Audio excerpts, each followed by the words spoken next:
Selamat pagi anak-anak, apa kabar? Nah, semoga harinya menyenangkan dan sehat-sehat semua ya. Jaga kesehatan ya anak-anak ya. Oke, sebelum kita memulai pembelajaran kita, ada baiknya kita berdoa. Di nama Bapa dan Putra dan Roh Kudus. Amin. Allah Bapa yang baik, kembali mengucap syukur ya Tuhan atas berkat-Mu sehingga kami dapat bertemu kembali dalam proses pembelajaran ini. Berkati ya Tuhan semua proses pembelajaran ini sehingga berjalan dengan baik. Walaupun ya Tuhan secara online kami berlakukan melalui video pembelajaran ini. Terima doa kami ini Allah Bapa yang baik, melalui Putra-Mu Yesus Kristus kami mohon dan ucap syukur. Amin. Dengan Bapa, Putra dan Roh Kudus. Amin. Oke, kita akan memulai pembelajaran kita pada pagi hari ini, yaitu untuk pembelajaran kelas 10. Oke, hadir semua ya. Jangan ada yang absen anaknya, walaupun secara online. Silahkan buka bukunya, yaitu mengenai materi kita selanjutnya. Di bidang ekonomi ini untuk kelas 10, yaitu mengenai uang. Materi kita mengenai uang. Supaya lebih mendalam, apa itu mengenai uang, kita harus mengingat pembelajaran sebelumnya. Masih ingat nggak pelajaran yang sebelumnya anak-anak? Oke, yaitu mengenai permintaan dan penawaran. Nah, masih ingat juga nggak mengenai faktor yang mempengaruhi permintaan dan penawaran?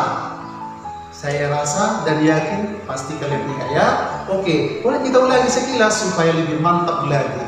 Nah, apa itu rupanya faktor yang mempengaruhi permintaan?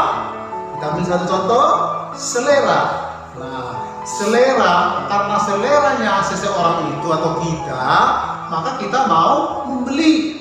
Nanti permintaan itu adalah niat untuk membeli. Nah, kedua, gara-gara ada, nah boleh juga dikaitkan dengan materi sekarang, uang atau pendapatan. Kalau ada pendapatanmu semakin tinggi, berarti niatmu untuk berbelanja atau membeli semakin ada enggak? Jelas dong. Nah, itulah beberapa materi kita sebelumnya. Begitu juga faktor yang mempengaruhi penawaran atau mengapa dia mau menjual. Nah, gitu ya. Mengapa dia mau menjual? Pertama, gara-gara apa? Tentu karena harga juga bisa. Karena harganya mungkin lebih rendah. Contoh si penjual belanja dia dari pabrik, lalu dijuallah dengan harga yang pasti di atas dari yang dia beli. Gara-gara itu dia juga bisa mempengaruhi mengapa dia mau menjual. Nah, yang kedua juga boleh karena jumlah penduduk banyak. Nah, itu juga mempengaruhi mengapa dia mau menjual. Nah, begitu dia materi yang sebelumnya dan lain-lain anak ya. Masih ingat kan? Oke, bagus ya. Belajar mengenai materi uang ini, yaitu kita tahu itu apa definisi dari uang tersebut. Dikemanakan ini uang ini atau fungsinya? Dan syarat uang itu bagaimanakah syarat yang sebenarnya, serta untuk menggunakan uang ini apa sebenarnya motif kita. Nah, itulah tujuan pembelajaran kita mengenai uang ini. Oke, sebelum kita lebih mendalam mengenai uang tadi, kita harus tahu sejarahnya sebelum uang itu digunakan ya, sebelum uang itu digunakan. Nah, pernah nggak mendengar barter? Nah, barter itu tukar menukar barang. Saya berikan contoh. Misalkan si Richie menukarkan yang dia butuhkan.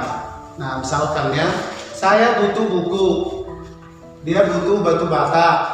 Nah, di sini terjadi barter hanya antara barang dengan barang. Nah, ada kesulitannya nanti. Kesulitannya sulit mendapatkan barang tersebut. Contoh, kalau si Richie ingin mendapatkan batu bata yang banyak, padahal saya hanya mendapatkan buku yang sedikit saja, itu mungkin terjadi kesulitan.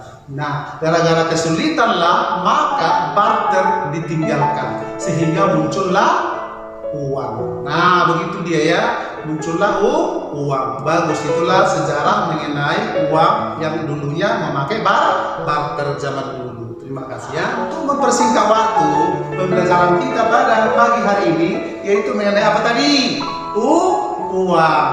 Oke, coba siapa yang punya uang anak-anak? Mari Iya, silahkan ditunjuk uangnya. Oh, banyak uangnya ya, bagus. Nah, pernah nggak mendengar lagu dari pemerintah mengenai supaya jangan ada nanti penipuan? Pernah nggak? Pernah, Pak. Iya. Coba dengar, kita ingat dulu lagunya kira-kira apa? Pernah dengar? Diraba, dilihat, diterawang gitu ya? Iya, Pak. Oke, kita coba dulu ya, supaya kita jangan terjadi penipuan nanti ke depannya. Bagus, kita mulai. Dilihat, diraba, diterawang. Bagus, tepuk tangan. Oke, silakan. Nah, inilah contoh abang-abangmu, adik-adik yang kelas 10 menerapkan bagaimanakah sebenarnya menghindari terjadinya penipuan. Bagus kan? Oke, jadi hati-hati ya, banyak uang itu dibawa ke mana-mana, hati-hati, jangan sembarangan. Apalagi kalau ada perhiasan juga ya nak. Oke, begitu dia ya. Oke, selanjutnya, nah di sana ada definisi dari uang. Apa sebenarnya definisi dari uang itu? Nah, itu adalah alat pembayaran yang sah. Alat pembayaran yang sah yang diterima secara umum. Nah, tentu kalau uang ini kalau tidak diterima secara umum, kenapa umumnya Pak? Ya, kalau tidak diterima umum ya nggak bisa dijadikan sebagai alat pembayaran yang sah. Ya tentu, ya kan? Oke. Lalu harus diterima secara umum. Lalu uang itu bagaimana syaratnya Pak ya supaya bisa menjadi uang? Nah, sekilas mengenai uang perlu kamu tahu juga. Nah, pembelajaran yang mungkin sudah kalian paham sebelum-sebelumnya juga, yaitu mengenai uang ini ada saya tunjukkan uang kertas. Mungkin ada juga di rumahmu atau pepegang sekarang, yaitu uang logam. Nah, menurut Anda siapa yang mengeluarkan itu? Tentu bank. Nah, bank sentral. Nah, di sana sebutlah itu yang dua itu, uang logam dan uang kertas, itu uang kartal. Nah, nanti kita pelajari selanjutnya. Ya, oke, kita kembali ke materi yaitu mengenai syarat uang. Syaratnya bagaimana? Nah, saya kasih contoh. Nah, menurut Anda, lihat, menurut Anda, bolehkah batu ini dijadikan uang? Bagus, asal dia diterima secara umum, nggak apa-apa. Tapi masalahnya syarat uang itu memenuhi nggak ini? Nah, berat kan? Nah, jadi uang itu nggak boleh berat, berarti harus pintar, harus ringan. Nah, itulah contoh dari syarat uang. Apa tadi pertama tadi? Ringan. Lalu kalau kita jalan-jalan, nah jangan sampai berat seperti tadi. Nah, harus tadi mudah dibawa. Seperti ringan, mudah dibawa, lalu gampang ditukar. Kalau gampang ditukar, itu juga secara umum sah dia dan nilainya mencukupi. Jangan pula nanti di Indonesia ini nilai uangnya atau uang yang beredarnya terlalu sedikit, jadi tidak mencukupi. Jadi syarat uang itu harus ringan, harus mudah dibawa, baru mudah apa tadi? Ya, gampang ditukar dan nilainya mencukupi. Bagus sekali ya. Itulah mengenai syarat uang. Oke, sekarang kembali ke materi fungsi uang. Nah, fungsi uang seperti penjelasan video dari kantin SMA Sisi tadi. Sekarang kita belajar mengenai fungsi uang tersebut. Nah, fungsi uang itu digunakan sebagai perantara untuk membeli barang dan menghindari terjadinya perdagangan secara barter. Itu kalau barter kamu masih ingat kan, pertukaran barang. Biar lebih jelas anak, perhatikanlah ilustrasi berikut ini. Nah, di sini kita akan melakukan transaksi. Saya akan menukarkan uang ini kepada di kantin suster. Suster bisa tukar 20.000. Oke. Nah, di sini fungsi apakah uang itu? Bagus ya. Lalu selanjutnya saya akan membeli barang-barang yang ada di kantin Asisi ini. Dari Indo kan sekolahnya Asisi. Oke. Berapa ini suster? 2.000. Nah, saya akan melakukan pembelian. Nah, di sana fungsi apakah ini? Iya. Biar lebih jelas lagi, perhatikan ke depan. Nah, fungsi uang itu sebenarnya ada berapa? Ada dua secara umum. Pertama, fungsi asli atau primer. Nah, fungsi asli seperti yang dibuat suster tadi. Apakah itu tadi anak-anak? Yaitu sebagai alat tukar dan satuan hitung. Lihat suster itu menghitung. Nah, begitu dia, itu fungsi asli. Nah, itulah yang digunakan dari dulu. Yang aslinya uang itu semenjak dia dicetak atau dipergunakan.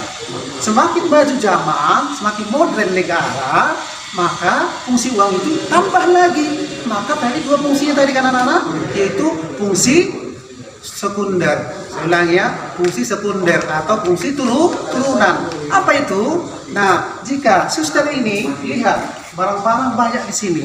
Nah, menurut Anda untuk apa tujuannya di sini? Bagus, yaitu untuk menimbun kekayaan.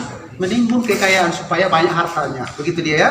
Lalu fungsi apa lagi? Nah, uang ini menurutmu pernah nggak kamu ke bank atau ke ATM? Oke, kalau pernah, di sana fungsi uang itu jadi nambah kan? Yaitu boleh membayar, boleh mengambil, boleh mengkredit atau ke bank atau kemana saja, terserah. Jadi uang itu nambah dia fungsinya. Nah, lalu apa lagi? Yaitu alat pembayaran seperti yang itu tadi, dibayar gitu tadi. Itulah beberapa fungsi dari uang. Jadi anak-anak udah jelas mengenai motif uang. Mengapa seseorang memegang uang? Perlu dipertanyakan. Nah, jangan-jangan anak didikan memegang uang itu hari ini karena dicuri. Jangan-jangan kamu memegang uang karena sesuatu. Nah, ini harus jelas. Maka secara umum, mengapa kita memegang uang ini? Nah, untuk apa? Coba Anda bayangkan kalau kamu membayar ongkosmu di mobil Bandar Jaya, itu motif apa menurutmu? Nah, motif bertransaksi. Nah, di sana kamu melakukan kejadian yang melibatkan 2 orang atau lebih dalam bentuk nilai uang. Selain itu, kalau kamu nanti membeli belanja atau di kantin, itu juga motif bertransaksi. Nah, apalagi? Nah, kita ambil contoh yang lain. Kalau kamu pergi ke bank. Nah, kalau kamu pergi ke bank ngapain? Ya tentu menabung. Berarti kamu harus memegang uang ini untuk berjaga-jaga. Mana tahu. Maka biasanya kamu menabung. Begitu dia gambarannya anak-anak ya. Oke, terakhir, orang dia nggak mau bertransaksi, nggak mau dia berjaga-jaga atau menabung. Dia hanya menimbun uangnya di rumah karena takut dia naik turunnya suku bunga. Maka motif yang ketiga disebut dengan motif spekulasi. Nah, itulah 3 motif mengapa seseorang memegang uang. Oke, jadi sampai di situ anak-anak, adakah yang perlu kita diskusikan atau perlu kamu pertanyakan sama Bapak secara online ya? Oke, kalau seperti itu saya akan bertanya, apa tadi syarat uang? Bagus. Apa tadi? Mudah dibawa-bawa, tahan lama, jumlahnya mencukupi dan lain-lain. Nomor 2, simak. Fungsi apakah aku ini jika saya memperbanyak uangku? Bagus. Itu adalah fungsi menimbun kekayaan atau bagian dari fungsi turunan. Tepuk tangan.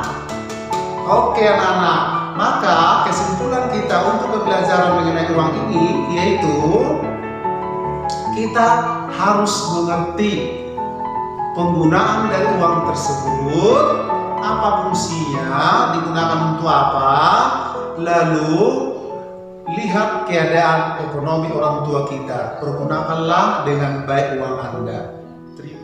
Sebagai rangkuman pembelajaran kita untuk pagi hari ini, yaitu mengenai materi uang, di sana kita akan nantinya mengingat kembali yaitu sejarah dari uang itu, yaitu barter, baru muncul uang. Yang kedua, kita harus menguasai definisi. Selanjutnya, kita harus menguasai syarat uang itu. Selanjutnya mengenai fungsi uang tersebut. Dan selanjutnya mengenai motif uang tersebut, dan terakhir yaitu nilai dari uang tersebut, yang nantinya juga kita bahas. Di sana ada nilai nominal dan nilai intrinsik. Seperti itu. Dan perhatikan juga pembahasan yang lain dari slide ini. Oke, pembelajaran untuk terakhir kita yaitu Bapak akan memberikan tugas seperti di layar ini. Nah, untuk pembelajaran kita minggu depan yaitu mengenai penawaran dan permintaan uang. Sekian pada pagi hari ini.